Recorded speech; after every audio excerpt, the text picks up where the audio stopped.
It's that time of year again. Time for a new Goku.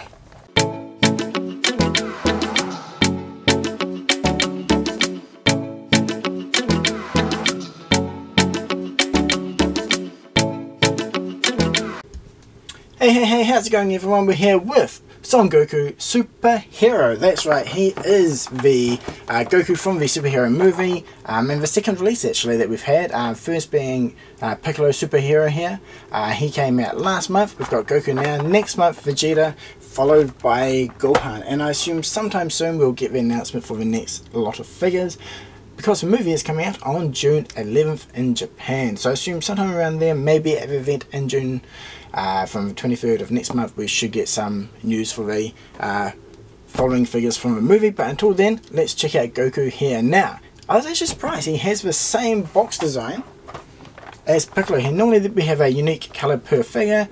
This time both of them have that browny gold colour along with the silver text on the box.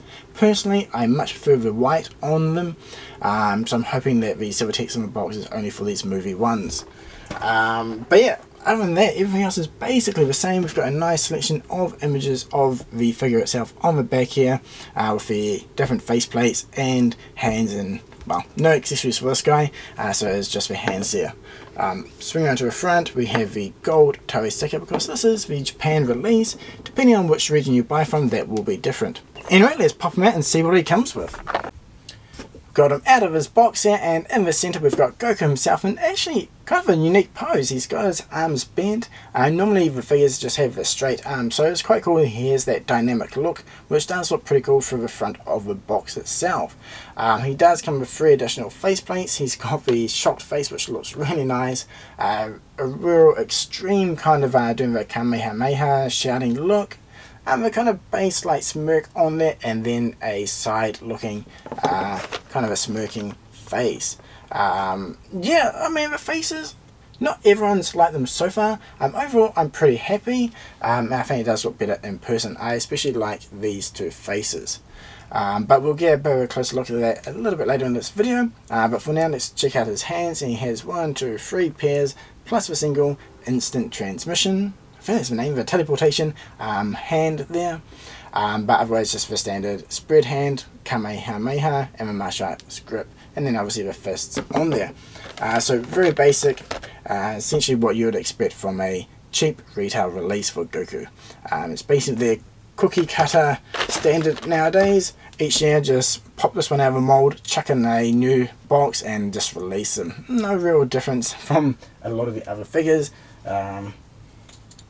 Same Rays on Earth as an example, which we'll have a look at him compared with the others a little bit later as well. But for now, let's get a close look at his finish.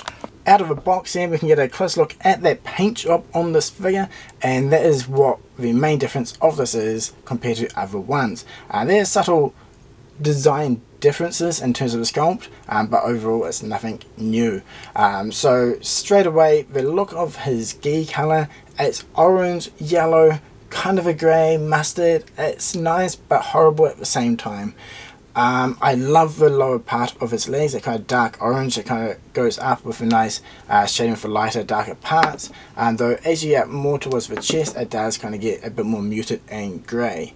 Now orange is technically, I believe, brown. When you kind of add in the grey, it's just grey to the orange. It just comes a bit muddy, not really a nice colour. So depending on the lighting, this figure will either look really nice, kind of average, or pretty bad. With no real lighting at all, that grey comes through a lot more, and it's just not quite a nice colour. With some nice bright lights like I kind of have here, or when I took the photos of this guy earlier, yeah, looking really nice. So it's one of those types of figures that is a bit hit and miss depending on the lighting, but the blue is really nice. I love that kind of colour in there with a deep V chest. That is one of the main difference compared to the same Rays on Earth Goku, by the way. The red stripe on the boots is nice, and another thing that is a big difference is actually the skin tone. It's most of the time the face is just straight out of a mould. The colour of the plastic is what you get. However, 99% sure everything here is painted, and it has that slightly different skin tone. Now that is kind of good and kind of really bad at the same time. I haven't seen the movie yet, Some of the promotion material, I'm not sure if the colours really match up that well compared to it.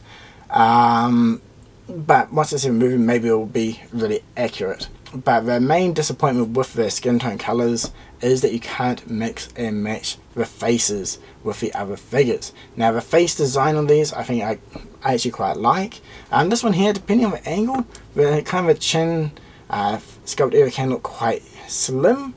It's kind of a new art style, to be honest. I find the Dragon Ball Super art style quite awkward.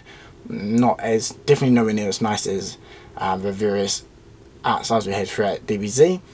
Though some people really love it, so if you are a fan of that, I think you'll like the sculpt of these faces.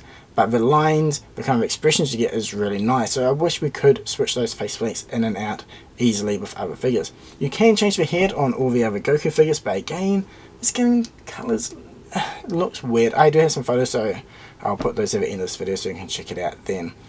But yeah, we also do have some extra colouring underneath here, so I mean, I'm not really sure if I call it weathering, but you do have those different colours there, which does give them more contrast and detail. So here's a lovely looking figure. The colours and the paint job and finish I think is really nice. Anyway, I've probably rambled on a bit too much about this. I think at the end of the day it was something you'll either love, hate, or yeah, I'm not sure if there's too many in between. Overall I think he does have a place in the collection though, with that look. Just wouldn't have been my first choice. So starting with his head, the usual, I mean, it's basically just a Saiyan Raised on Earth Goku, or the Super Saiyan Blue version. I mean, everything can tilt down without any real issues. It's, yeah, stock standard. Same with the shoulder design. You've got the butterfly joints which swivel around. Everything moves nicely. Everything does feel really good so far on this figure. Yeah, I mean, won't spend too much time here on articulation because, well, you probably already have 5 figures identical to this in your collection because it is the standard cookie cutter Goku body design. Into the chest, there's a little bit of motion there. Going back is definitely a lot better than going forward. I want a new body. I want a new Goku. After the Krillin we got earlier this year, yeah, the Goku is just severely lacking in comparison. But you do have a slight left and right twist, nothing too major. And the hips as well, it's not too bad. A little bit, you know, if it could swivel out a bit further it would be quite nice. But yeah, everything feels solid though. Like, all the joints in this figure are feeling really nice, and smooth and easy to use, which is really good. So yeah, I mean, if you own Saiyan Raised on Earth Goku or the Super Saiyan Blue, yeah, they're essentially identical. So let's get in close and check out those faces. This is the base one there, the smirk. I think it's quite nice actually. You have the nice lines above the eyes and the kind of the lips there. I think it's quite nice and clear. And the same with the lines around the eyes. I think this face kind of suits having his head tilted down slightly as well. When he's kind of looking up, I think that's when the face looks a little bit more weird. But in that pose looking down, I think it's where it really shines. Next up is probably my least favourite of the faces, and it's the side looking one. It's okay. Yeah, nothing really spectacular about this face. I think this is, yeah, it's average, this one. Anyway, let's switch over to the next one. Okay, this is probably my favourite. It's the shouting one. It's quite extreme. I think it works really nice with the Kamehameha pose, which there's a photo there at the end of this video. Either that or I'll chuck up on Instagram. But yeah, you have a nice design and sculpting of the teeth. The painting, colouring is nice.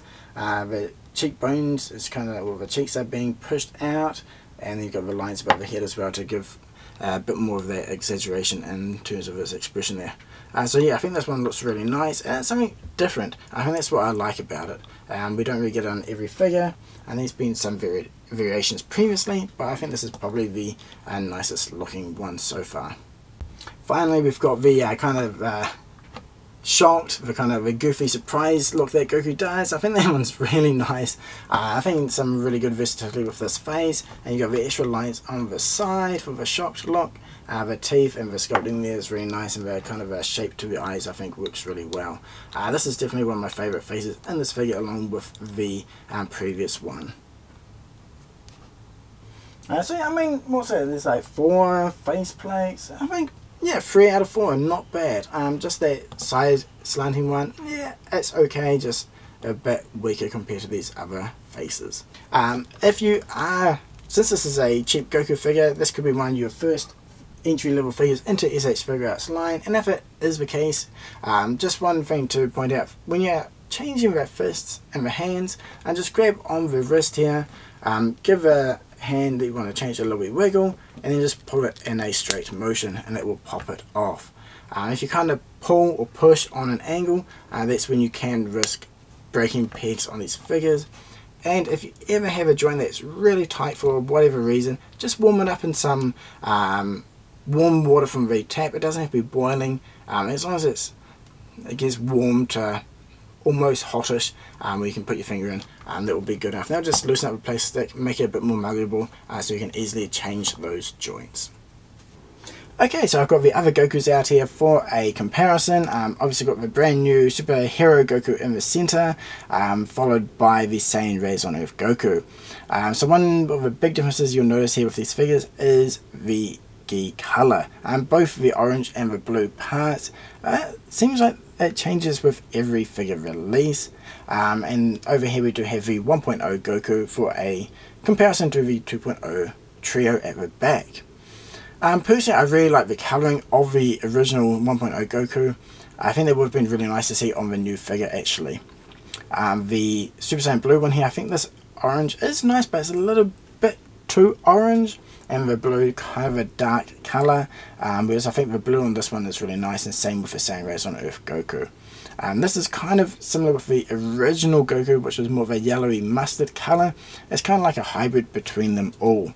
But you'll kind of notice that the skin colouring does vary. The Saiyan Rays on Earth and Blue one are very similar, since it's basically just straight out of a mould, whereas the 1.0 did have that painting as well. Unfortunately, the new Goku is a bit more of that kind of a pasty colour. He doesn't really have any of that, I guess, peachy brightness to his skin or anything like that. So that is a bit of a shame, so it doesn't really match up with any of the other Gokus in that regards. So yeah, I think it's mostly going to be a personal preference for what you think is your favourite colouring scheme. Mine is probably a mix between the Saiyan Rays on Earth and the Blue Goku, but as I said earlier, I do love the colouring of the pants down there. Okay, so we've got the Superhero Piccolo and Goku, the first and second release in the line of the superhero movie figures. Yeah, I think together these are looking really nice. Again, like, they're pretty similar to their previous figure releases, but just subtle differences to line up with the movie. Piccolo had the redesign of the arms and the different colouring, more matching the manga, and same with Goku here as well. I think that is one of the main differences with the colouring. It's kind of a weird mix between the anime and manga. Doesn't really swing one way or the other too strongly. It's kind of a mix between the two, and it kind of seems to be what the movie is going for. But yeah, I think, yeah, overall looking really nice together. I'm definitely looking forward to getting Vegeta and Gohan to go with these two. Okay, let's jump into the pros and cons of the Goku here. Pros, I mean, yeah, it's a cheap retail release figure, which is excellent, especially if you're new to collecting. If you want to watch a movie with the whole movie characters, this is going to be fantastic, since it will line up with those. Yeah, overall, I mean, it's just a tried and true basic Goku figure. Very standard, nothing really new there. I do like the deeper V-cut in the design for this one. It's got a nice, I'm not sure if I'd really want to call it weathering, but it's not just a solid one colour. You do have the difference in the orange and yellows throughout his gi, and then you also have a deeper red in the, I guess, the shoulder areas there with the deeper folds. So that is all really nice. The faces, at least, yeah, 2 of them are really good, nice. The other 2, not too bad. This one is actually pretty cool, but this side looking one I think is a little bit off. Not my favourite, that's for sure. But I do love the fact we do get kind of a unique or a different set of faces compared to the other figures. I think that is what is really nice about this. Into the cons, I think painting him, I think that is a big con for me. I would have much preferred if they stuck to the same skin tone, same plastic as the Saiyan Rays on Earth Goku, so we could switch those faces in and out without any issues. Having that flexibility there is something that I really do like. Yeah, so that is a downside for me. Especially, I mean, if you have the same plastic, people would want to buy doubles of this so they can switch the faceplates around. I know a lot of people love doing that. So having it so these faces can only be used on this figure is a downside in my book. Yeah, it doesn't come with any accessories. It's just the standard basic cheap Goku figure. Overall, I guess boring if you're kind of been collecting these for a while, if you already have 5 versions of Goku like this. So while being unique and does have some cool distinct features about him, yeah, it's not the most exciting figure, unfortunately. But that's okay. I mean, it's not a huge con, it's just, you know, depends on the person and if you're new to collecting or not. Overall, yeah, I mean, yeah, I'm so happy I picked them up for the collection, especially go for all the movie characters. I think once you have a full lineup, and probably especially after seeing the movie, I'd definitely be a bit more pumped about this release. But yeah, let me know in the comments below what you think about this figure, if you're hyped for him or not, if you like this colour scheme or not. Yeah. Definitely let me know below. And also if you want to see more photos of this guy, 360 photos and all that cool stuff, jump on rockchannel.com. You can also keep up to date with the latest news for the Dragon Ball SH figures as well. So yeah, thank you very much for watching, and until next time, cheers!